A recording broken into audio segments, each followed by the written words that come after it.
One is left almost speechless by the hypocrisy of those who rule us and those who scribble for those who rule us, although sometimes I'm not sure who is scribbling for who. The mantra that Israel has a right to defend itself clearly does not apply to Iran. The mantra that there's a rules-based order, that there is a Vienna Convention protecting the inviolability of diplomatic premises of every country in every other country, is clearly bunkum. It doesn't apply to those that the Western Empire disapprove of.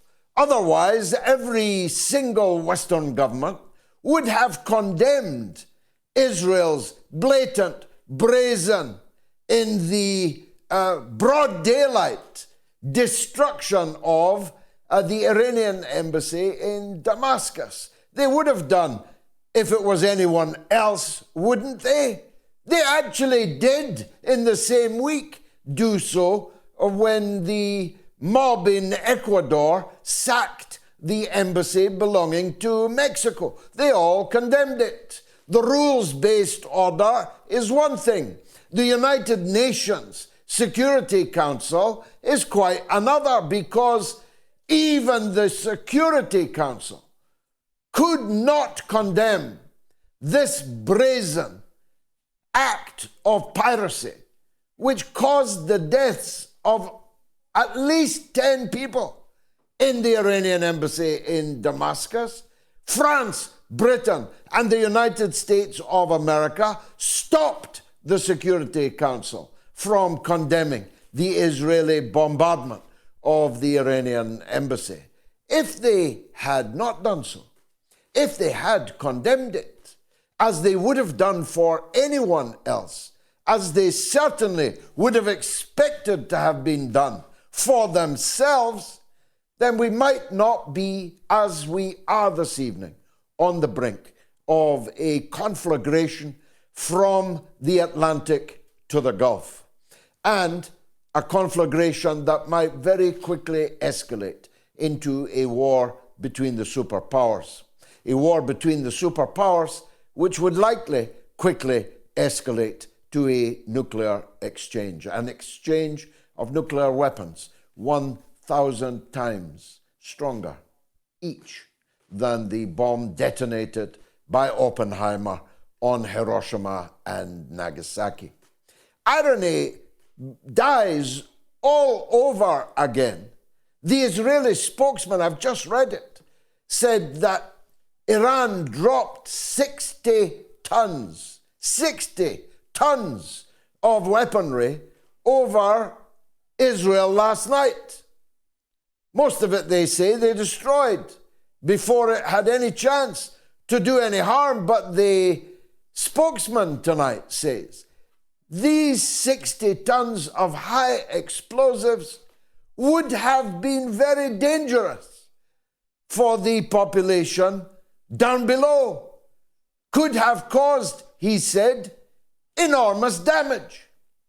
He's the spokesperson for a government that has dropped 3 Hiroshimas on Gaza over the last 6.5 months, which did do a lot of damage, which destroyed almost 80% of all the buildings in the Gaza Strip, which displaced almost 80% of the 2.3 million population in Gaza, which murdered or maimed or otherwise left under the rubble almost 150,000 people.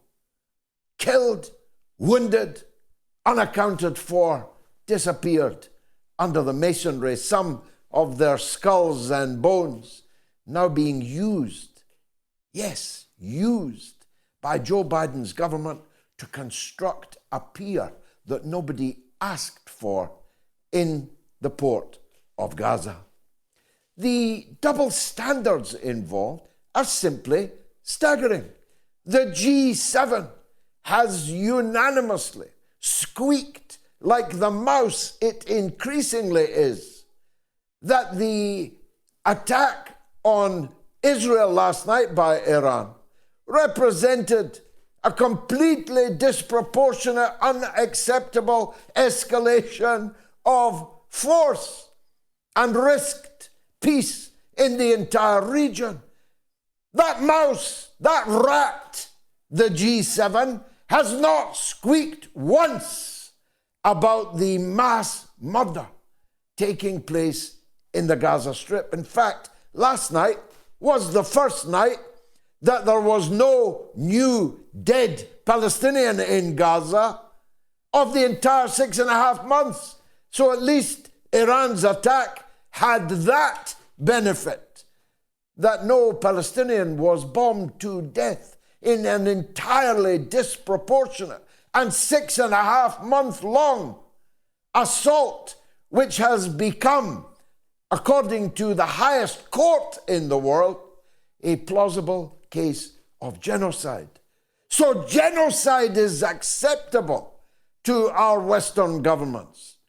It has to be, because we're still arming it, funding it, and diplomatically covering for it in international fora.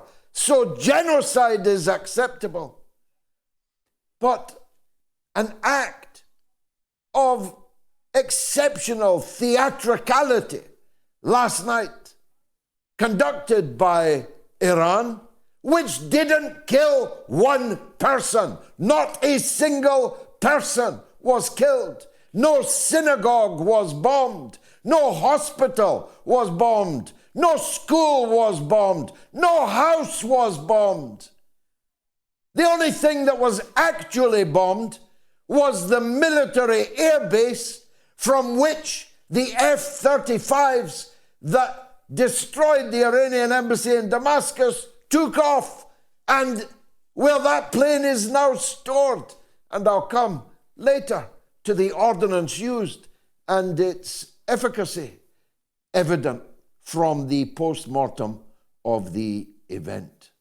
So killing nobody in a fireworks display represents a casus belli for World War III, but massacring tens, scores of thousands of people in Gaza with our money and our weapons, well, that's all right, Jack.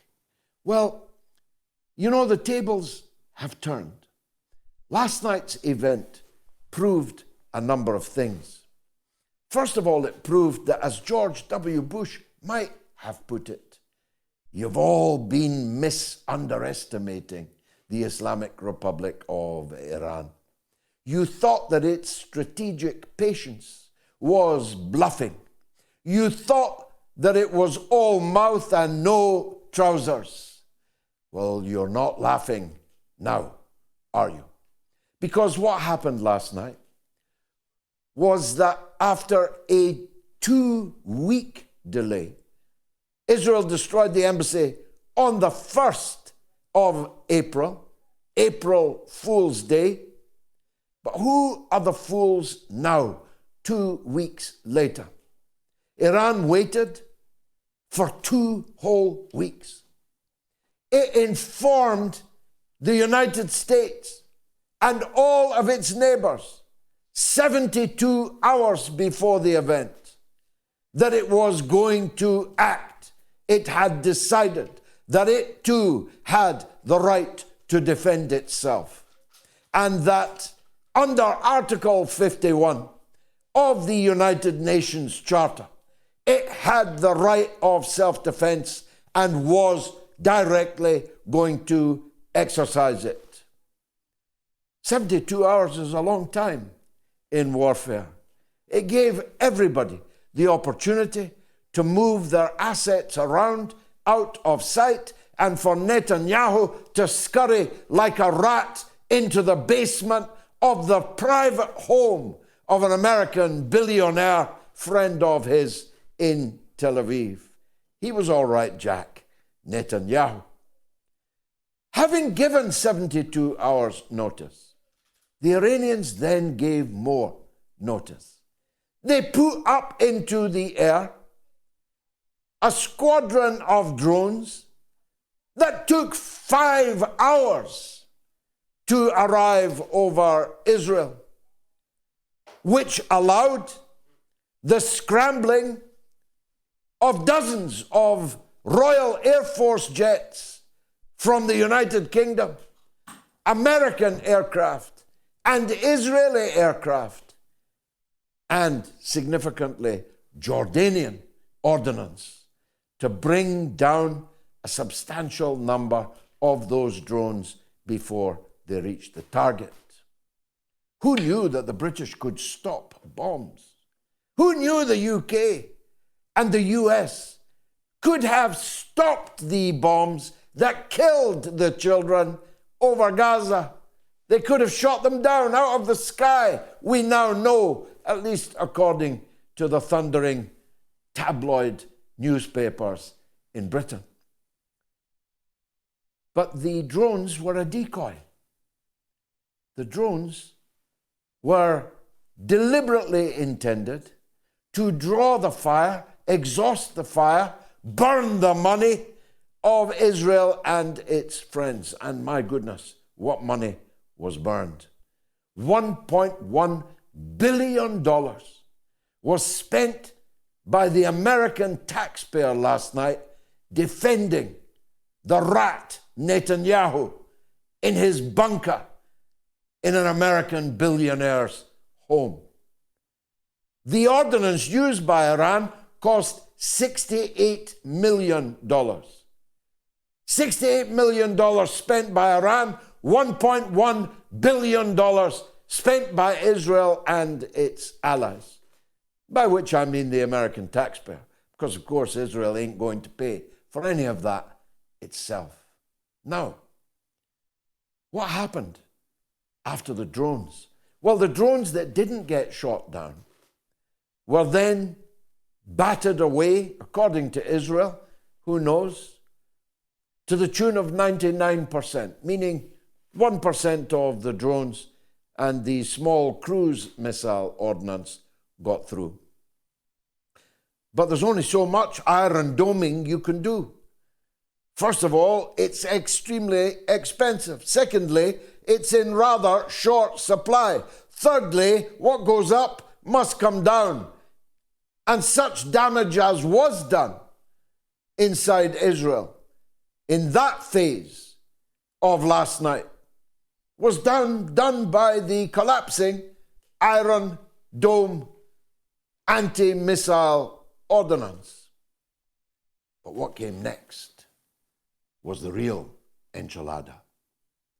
Iran, having softened up the defenses, having engaged the defensive systems of Israel and Jordan, then launched 8 ballistic missiles into a military target and destroyed it.